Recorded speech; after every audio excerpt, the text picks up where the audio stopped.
A lot of this isn't going to make sense to you, and I'm sorry about that. I'm just going to start at the beginning, with the house.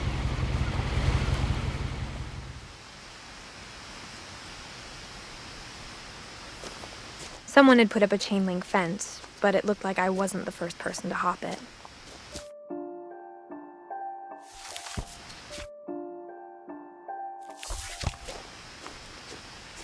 My brother Milton disappeared when I was 4. It was like the house just swallowed him up.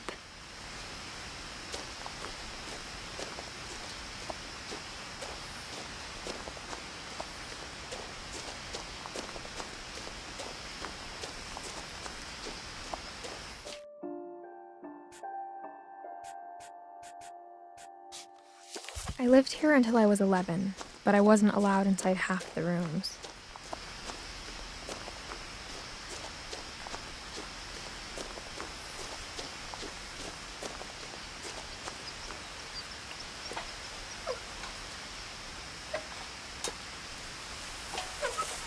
Inside the mailbox were bills from 7 years ago, marked urgent, open immediately.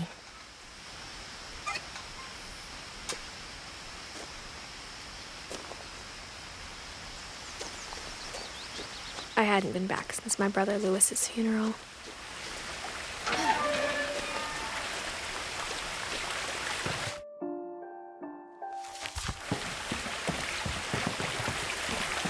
In her will, my mother left me a key, but didn't tell me what it unlocked. Maybe she thought I'd know, or she thought that the mystery would be enough to bring me back.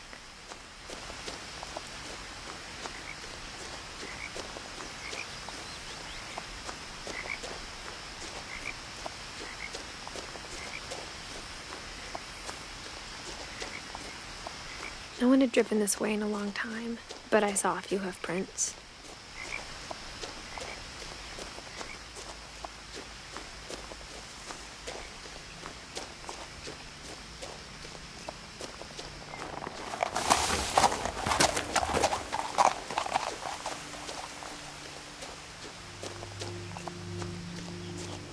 The truth is, even after I inherited the house, I never thought I'd come back to it.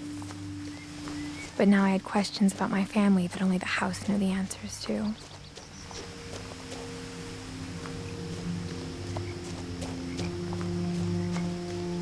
The house was exactly like I remembered it, the way I'd been dreaming about it.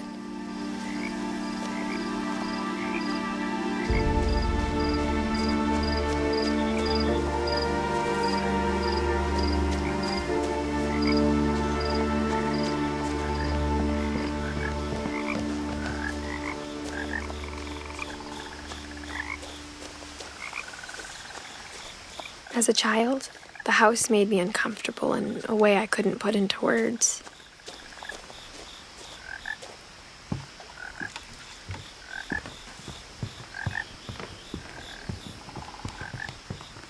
Now, as a 17-year-old, I knew exactly what those words were. I was afraid of the house.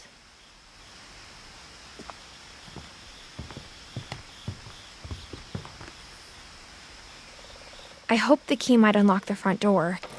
It didn't.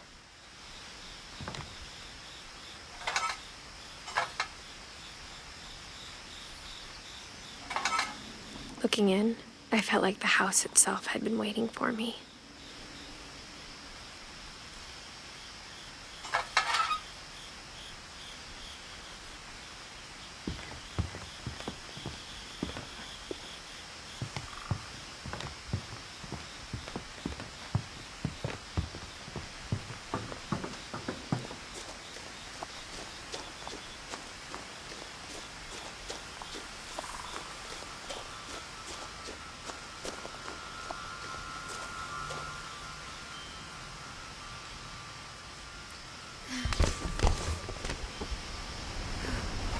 Crawling through the doggy door used to be a lot easier when I was 11.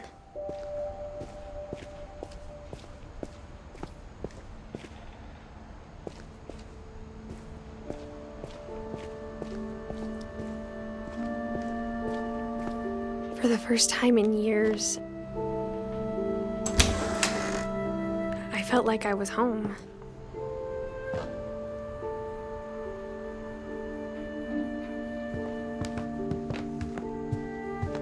The table was still a wreck from the night we left.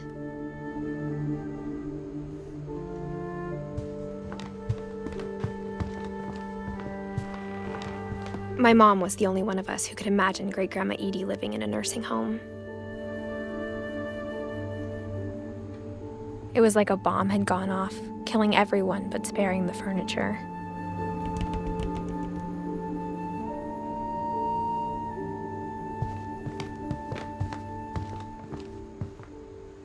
Nothing in the house looked abnormal. There was just too much of it, like a smile with too many teeth.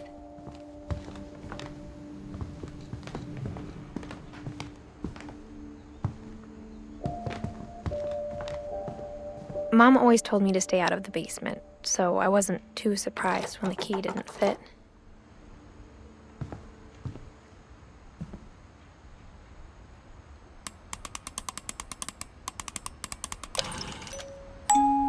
Great-Grandpa Sven built a music box for Barbara, along with the rest of the house.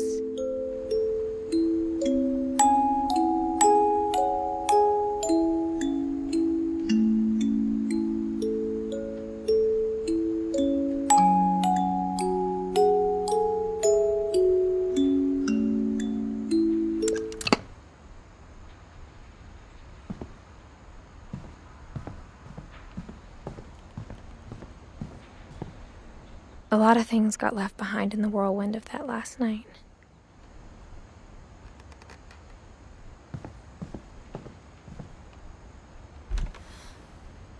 Edie told me once that every Finch who ever lived is buried somewhere in the library.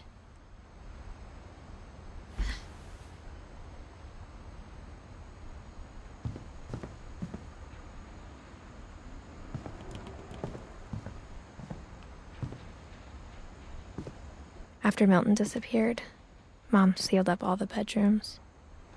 Then Edie retaliated and drilled peepholes.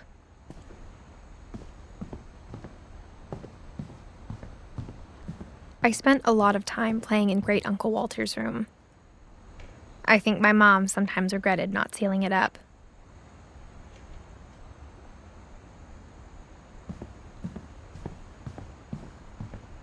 Lewis told me there were secret passages, but I never believed him.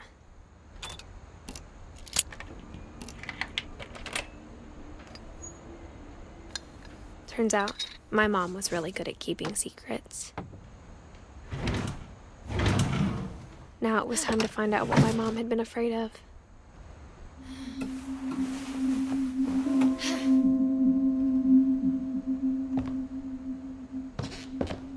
Reading this, maybe it sounds like I had a plan. From the paintings on the wall, it was clear my brother Milton had been here before me. But I had no idea what was behind that door.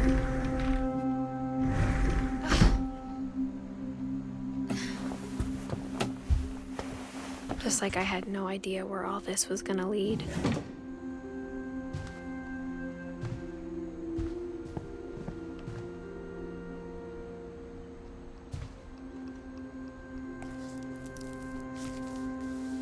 December 13th, 1947. Dear Diary, I'll be gone soon, but I wanted to tell somebody about what's gonna happen. It started when Mom sent me to bed without dinner. I woke up and I was starving, so I looked around for something to eat.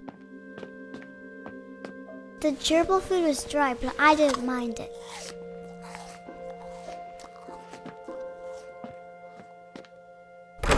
Mom, can I come out now? Sweetheart, it's late. Go to sleep.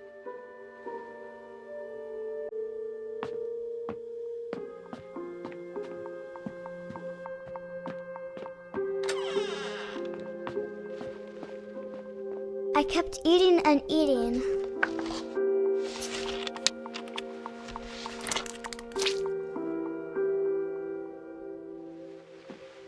I ate a lot of things that night.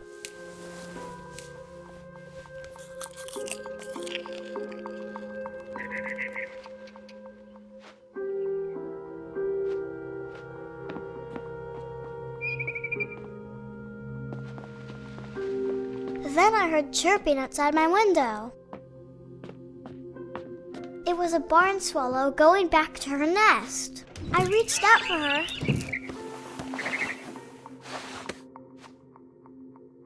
And suddenly, I was a cat.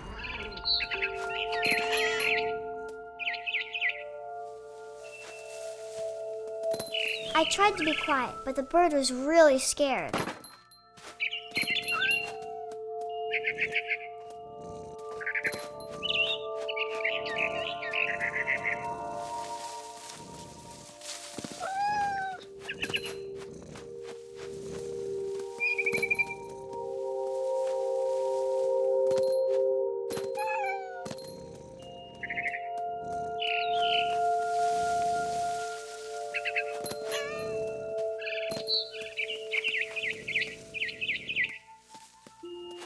The babies were all gone.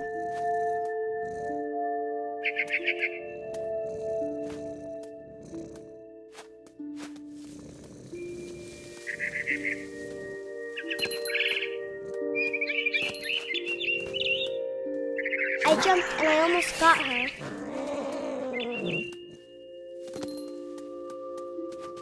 I could tell she was getting really tired.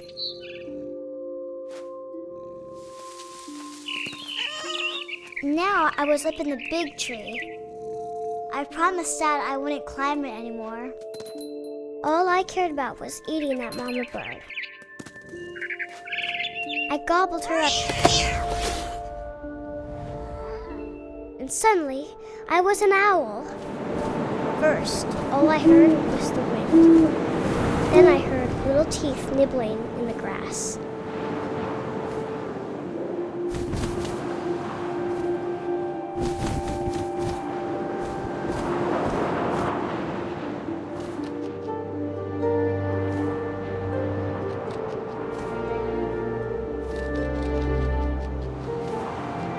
Rabbits.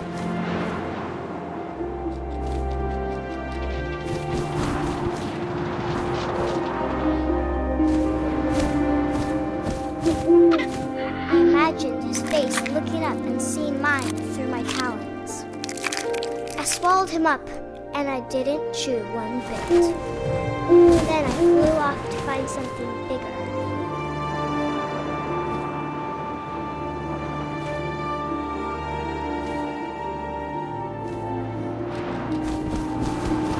A mama rabbit.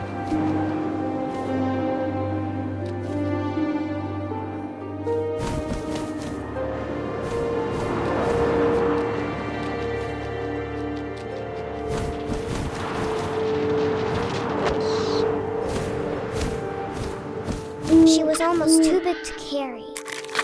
I started choking, but I couldn't stop eating. And suddenly, I was a shark.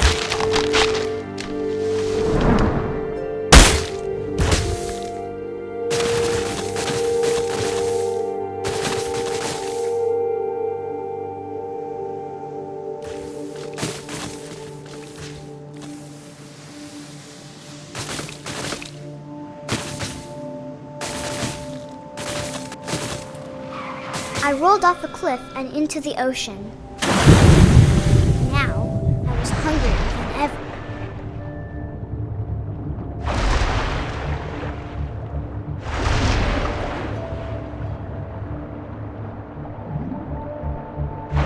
I wanted fat, juicy seals.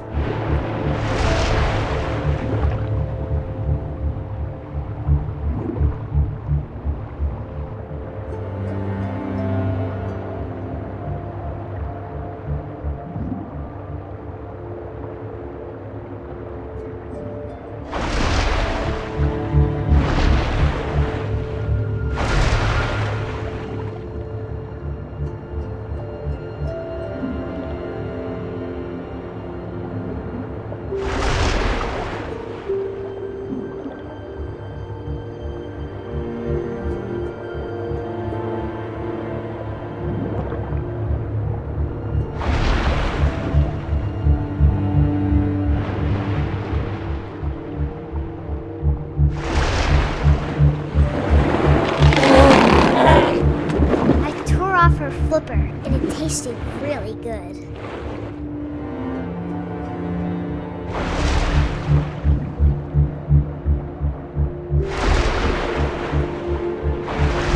I grabbed on tight, but I was so hungry, I jumped out of the water. When I opened my eyes, everything had changed.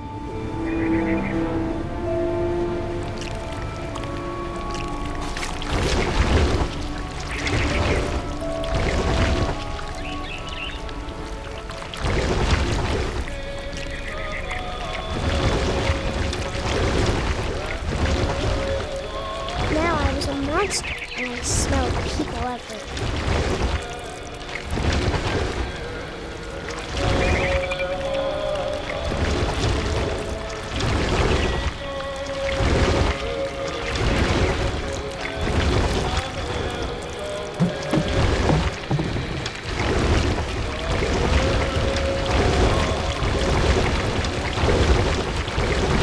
I was big, but I moved real quiet.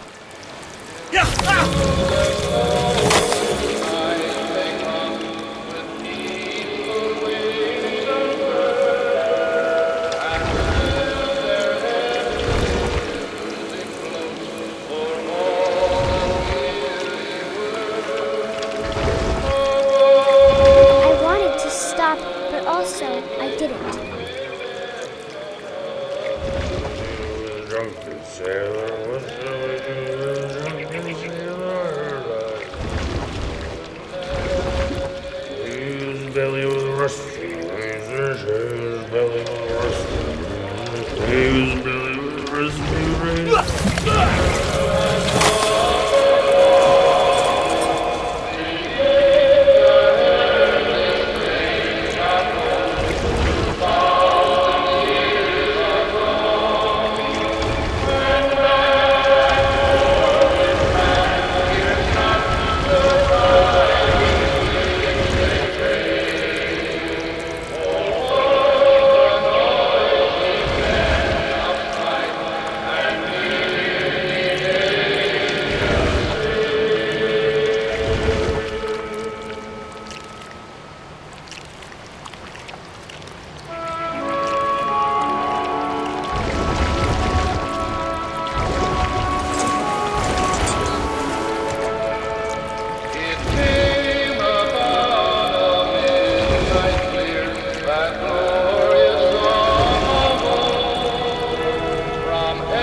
Passenger, I was still hungry. And across the water, I smelled something new. Something I had to have, so I swam towards it.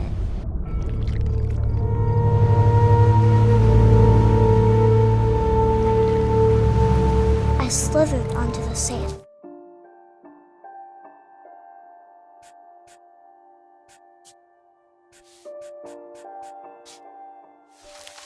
And the good smell went into an old pipe.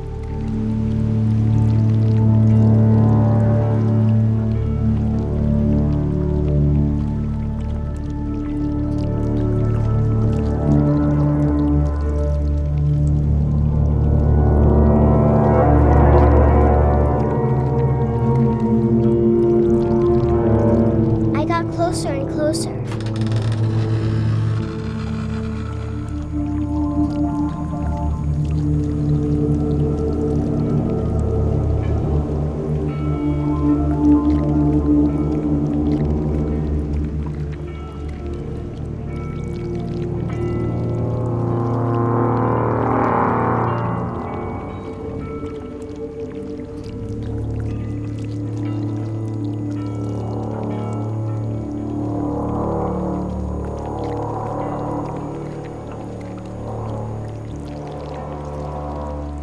All of my stomach started growling. And suddenly, I was me again. I held my breath for a long time, but I couldn't hear anything. I think it's waiting for me to fall asleep. But it's not going to wait much longer. It needs to feed, and we both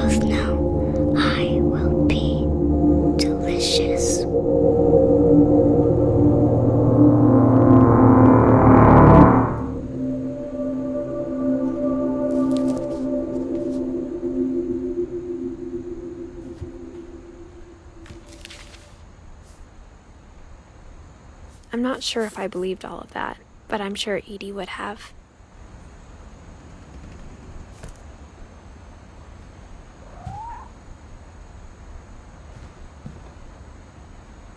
I can't describe it, but I felt like some part of Molly was still here.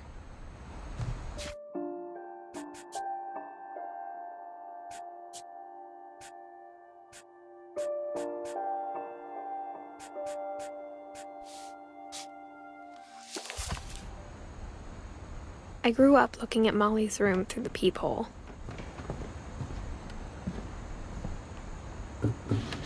Molly's gerbil had a tiny bedroom with its own even tinier gerbil cage.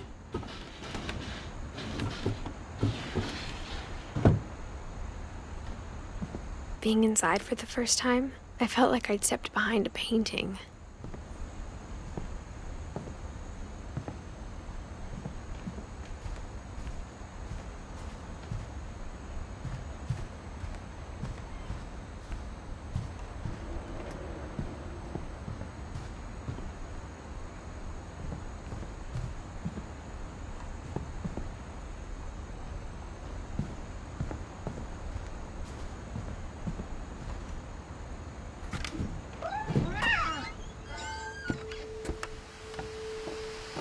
This will be obvious later, but my mom never told me any of these stories. Edie would have, but Mom didn't like bringing up the past. Though, when we adopted a stray kitten, she was the one who named it Molly. I spent a lot of time in Great-Grandma Edie's room. We got along, and it was a good place to hide from my mom. Her room was like a museum. For 500 years, the Finches have been famous throughout Norway for their fortune and misfortune. Odin Finch buries the latest victims of the family curse, his wife Ingeborg and their newborn son, Johan. On January 7th, 1937, he set sail with his family and his house, hoping to leave the curse behind. But 40-foot waves off the coast of Washington send the house and Odin to the bottom of the sea. Odin's daughter Edie, with husband Sven and baby Molly, step ashore on their new home, Orcas Island. Odin Finch is the first to be buried in the new family cemetery.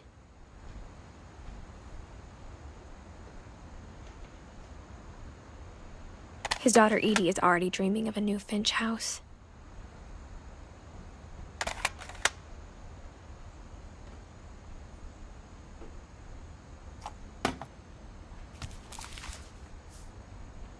Whatever's wrong with this family, it goes back a long ways.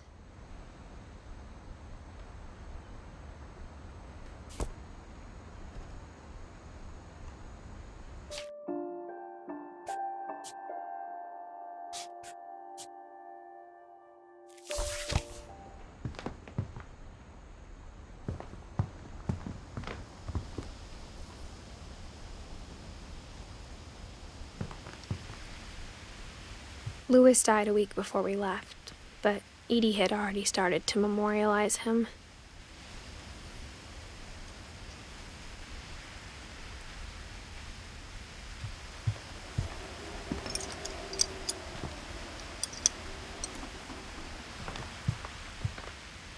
When Edie told people Sven was killed by a dragon, she could also have said he was building a dragon-shaped slide that collapsed. She could have, but she didn't. Even in her 90s, sometimes Edie seemed a lot younger than my mother.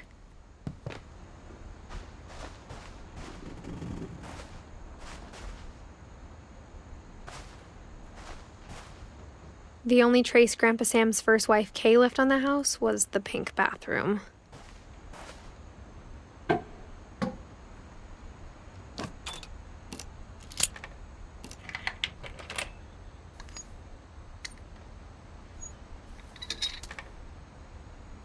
There's a secret in this bathroom. It's in the last place you would look. It isn't in the cupboard. It's hidden in this book.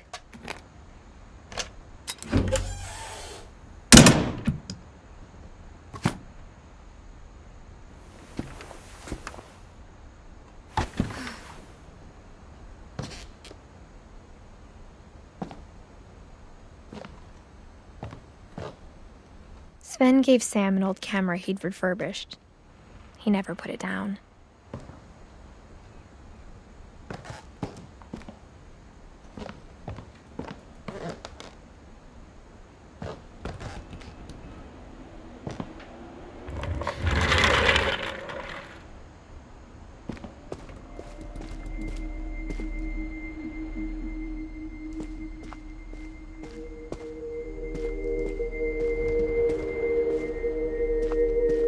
I knew Grandpa Sam had a twin, and that he never talked about him. I guess my grandpa didn't like history any more than my mom did.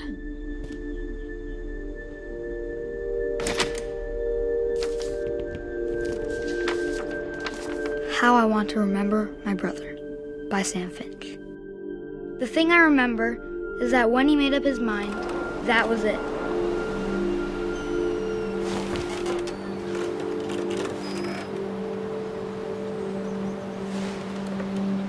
My brother said he'd die before he ate another mushroom, and he did. At Barbara's funeral, we swore we'd never be afraid again, and he wasn't. I think Calvin always wanted to fly.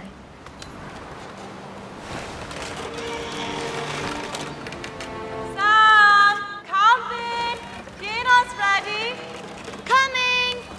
But that day, he finally made up his mind to do it. I told him going around was impossible. Maybe if I hadn't said that, Calvin! I'm not gonna tell you again! maybe if the wind hadn't picked up, then maybe he'd still be here. But I doubt it. I think he'd already made up his mind. That's what I want to remember about my brother.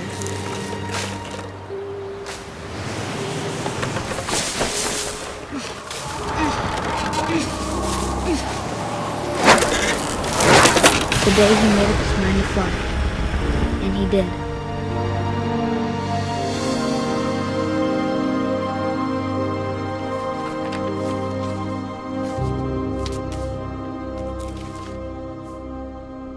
Calvin's story felt strangely familiar. When I was younger, I remember trying to do the exact same thing.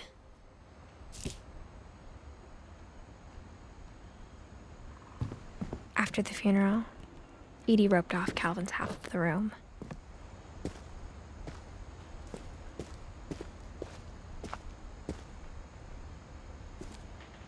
Mom said Grandpa Sam enlisted at 18 and never set foot in the room again.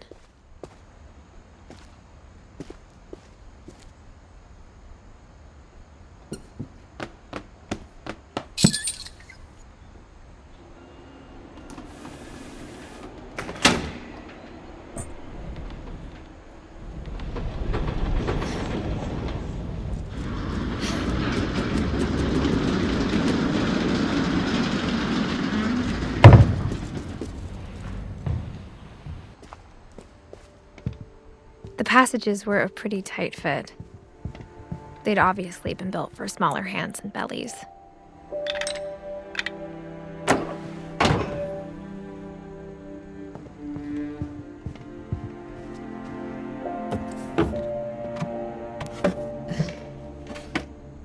Growing up, I always thought of Barbara as a child star. I never thought about how hard it must have been for her afterwards.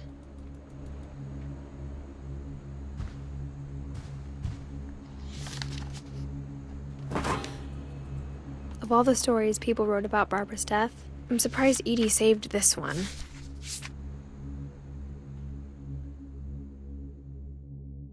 Old Jack here with another ghastly tale inspired by America's most unfortunate family.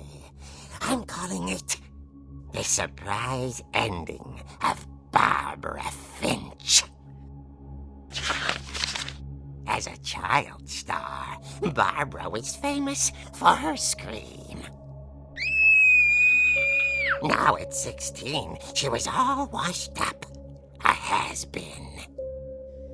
But in a lucky break, she'd been asked to perform her signature scream at a local convention for monster movie fans. It was just the boost her career needed. Unfortunately, her scream hadn't aged well. Getting better. I think you just need the right motivation. Her biggest fan and current boyfriend, Rick, was about to demonstrate when... Now that was a great scream. It was Barbara's father, Sven. He'd slipped into a table saw and had to be rushed to the emergency room. So Barbara got stuck babysitting her youngest brother, Walter. Her convention comeback was cancelled. Okay, I'm hearing frustration, but I'm not hearing terror. What if I tried... A gang of hoodlums in Halloween masks have been terrorizing Orcas Island tonight. Police are urging residents to... That came from the basement. You're right! Also, I loved your delivery on that. Why is your basement door locked? Because my dad likes making puzzles and secret passages. There's a key hidden in the music box. The secret is to keep winding and winding until finally the key pops out. Thanks, babe. I'll be back in a sec. 20 minutes later, Rick hadn't returned. So Barbara went to look for him, right on cue. She reached for the music box. And as she wound the key, she listened for Rick, but the house was silent.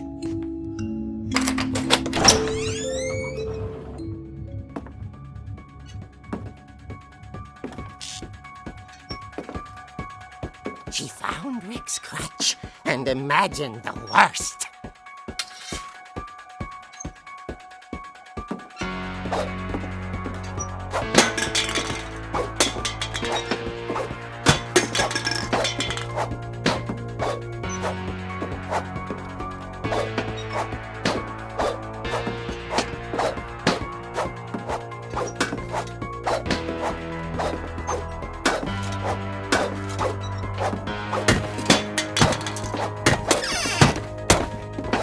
The gang's leader is the infamous Hookman killer, Dr. Carl Hamill, who impaled and then ate his family 10 years ago tonight.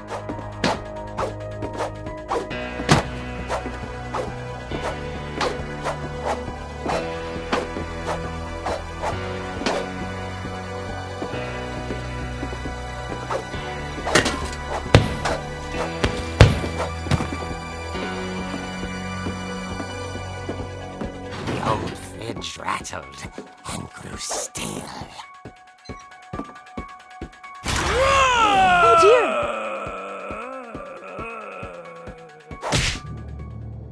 Oh! Rick? Barb, relax. I was just trying to scare you to help you find your scream. Well, I'm not scared, Rick. I'm furious. Then act furious. All I'm getting from you now is that you're hurt and confused and She threw him out, but she kept a little something to remember him by. Barb, have you seen my other crutch? And she was still holding it when she fell asleep watching the late picture show. Hours later... Barbara! Walter, what's going on up there? Ah! Okay, I'm coming up, but if this is a trick, you're dead, Walter.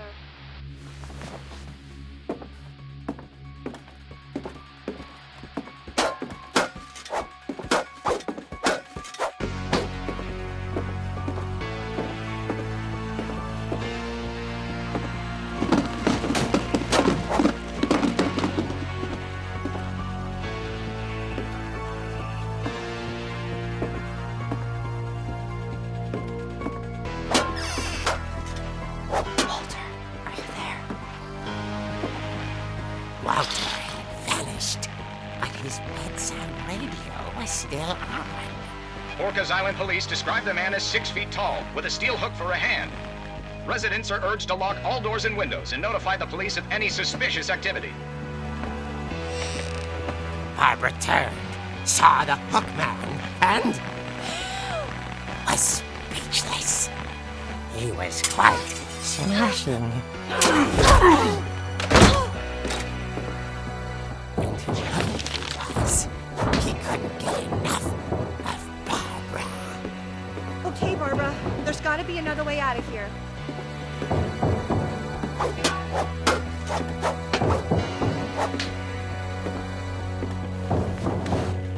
That night, she played her part beautifully.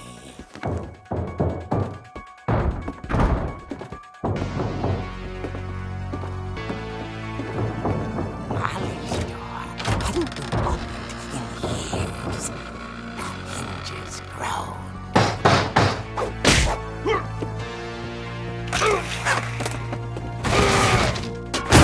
He wasn't moving, but she sensed the story might not be over yet.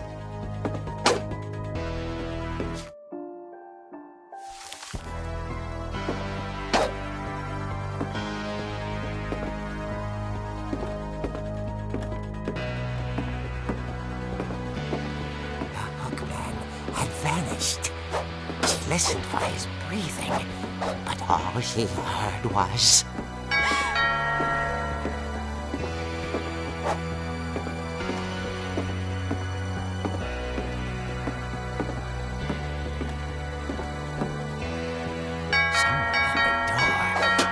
dying to speak to young Barbara. At the door, she heard whispering. It was coming from inside the house.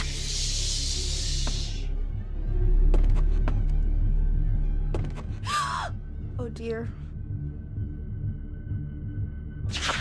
The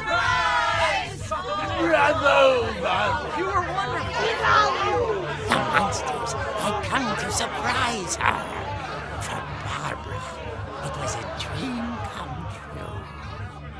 Then she saw what kind of monsters they were, and she realized what was about to happen. She was going to be famous. And with her final breath, Barbara Finch gave the performance of her life.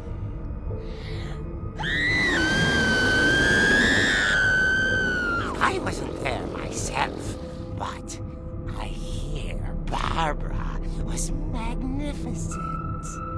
Poor girl. She had a taste for stardom. But unfortunately, so did her fans. Of course, the police blamed it all on poor Rick, who disappeared the same night.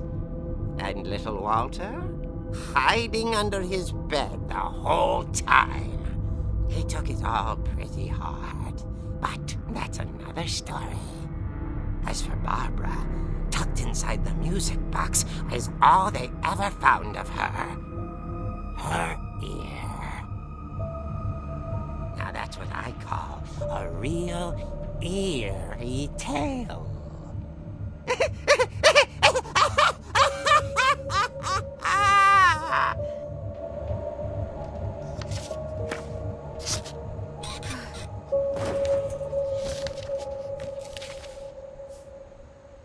Edie told me all Barbara wanted was to be remembered, as absurd as that comic was. Maybe what Edie saw was a happy ending.